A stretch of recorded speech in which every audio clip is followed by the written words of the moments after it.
Episode 2, Genesis, the Inner Creation. In the beginning, there was only God. No sun, no moon, no stars, no time, no space. Only the infinite, unbounded, silent, and eternal. And within this silence stirred a thought, a desire, a vision unspoken but deeply felt. "Let us create," whispered the mind of God. Before any physical thing came into being, creation began inside the divine imagination. The Bible tells us, "In the beginning God created the heaven and the earth was without form and void, and darkness was upon the face of the deep, and the Spirit of God moved upon the face of the waters." This was not movement as we know it. God didn't raise a hand or step into time. The Spirit moved within consciousness, a silent stirring of infinite potential. The waters represent something greater than the seas. They are the primordial substance of life, the vast depths of unshaped possibility. In those deep waters, everything that ever was and ever will be existed, unformed, waiting, dreaming. The ancients believed that water retains all memory of creation. The esoteric meaning of water is mind. And yet there was something else. There was chaos. There was darkness. The unmanifested essence of all things floated aimlessly, without shape or meaning. Then God spoke, "Let there be light." And in that instant, there was illumination. Not sunlight, not fire, but the first awakening of consciousness. This light was life itself. It was the spark of awareness, the divine recognition of "I am." It was the same light many describe in near-death experiences. A radiant brilliance that cannot be seen by the physical eye, but is unmistakable to the soul. With this light came clarity. With clarity came order. And with order, creation began. The first separation. The light was good, and God separated it from the darkness. This was the first judgment between two things. Light was deemed good, and the other was not. The light revealed things. The darkness hid things. This was the first act of distinction, the awakening of choice. In that moment, duality was born. Day and night, known and unknown, seen and unseen. It was the first separation, and from this pattern, all of creation would follow. To create is to divide. To divide is to understand, to choose.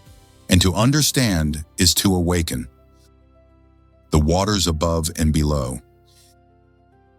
Then came the second separation. God created a firmament in the midst of the waters, a great expanse dividing the waters above from the waters below. On the surface it seems simple, sky above, seas below. But within this lies a deeper mystery. The waters above represent the higher realms, divine thought, spiritual awareness, the unseen world of pure consciousness. The waters below are the denser layers of creation, physical matter, emotional energy, and earthly experience. Between them lies the firmament, the bridge, the meeting place where spirit begins to descend into denser forms. This is the space where soul and matter meet, where divine intention slowly takes shape in physical reality. The earth awakens. God gathered the waters below, pulling them into one place, and the dry land appeared. He called the land earth and the gathered waters seas. Life was taking form. God commanded the earth to bring forth grass, herbs, and trees, each bearing seeds after its kind. Creation was establishing its rhythm, life reproducing life, patterns echoing through time. Every seed contained the mystery of eternity, the ability to replicate itself, generation after generation, season after season, and cycle after cycle. Just as the earth brings forth physical fruit, so does consciousness bear the fruit of its thoughts and intentions. The light of the heavens. On the fourth day, God created two great lights, the greater to rule the day and the lesser to rule the night. He set the sun, moon, and stars into the heavens to mark time, signs, seasons, and cycles. But remember this was not the first light. This was the physical light we see with our eyes, created after the spiritual light had already awakened. This teaches us something profound. Before creation manifests in the physical, it must first be imagined in the unseen. First the thought, then the form. First the light within, then the light without.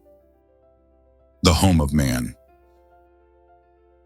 On the fifth day, the waters brought forth creatures of every kind, fish in the seas, birds in the skies, life unfolding in abundant beauty. God blessed them, saying, "Be fruitful and multiply."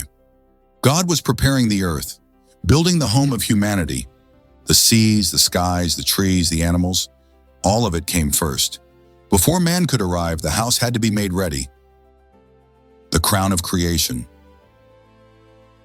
Then came the sixth day, and with it, the great moment.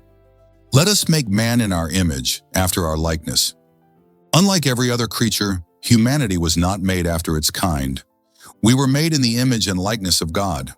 Our souls made in the image of God, a reflection of divine consciousness within physical form.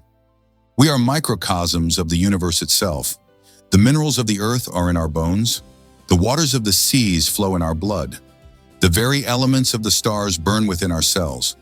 When God gave humanity dominion, it was not a command of power, but a call to responsibility and cooperation, to awaken, to create, and to care for the living world as divine co-creators. Replenishing the earth. Finally, God blessed humanity and said, "Be fruitful, multiply, and replenish the earth." Replenish. A curious word, isn't it? Why replenish unless something was once full and now made empty? Some mystics suggest that Genesis speaks not of the first creation, but a recreation, a restoration after great cycles of destruction and rebirth. The ancients tell us of the Platonic year, 26,000 year cycle, divided into 12 astrological ages. Each age lasts about 2,150 years. At the end of each age comes great catastrophic earth changes, destroying the earth and mankind. Perhaps just as earth renews itself, as well as the universe, so too does our souls. Each life, each incarnation, is another chance to awaken and remember who we truly are. The hidden message of Genesis. Genesis is not just the story of the earth's beginning, it is our story, the journey of every soul, from darkness into light, from chaos into order, from separation into awakening. We are not just reading history, we are rediscovering ourselves. Each verse whispers a timeless truth. You are the image of the infinite. The light is already within you. You too are a creator, a co-creator with God. In the next episode, we will continue with the Bible's book of Genesis. Together, we will read, question, and discover more hidden meanings and secrets in the Bible. Don't forget to subscribe and share to help support the channel.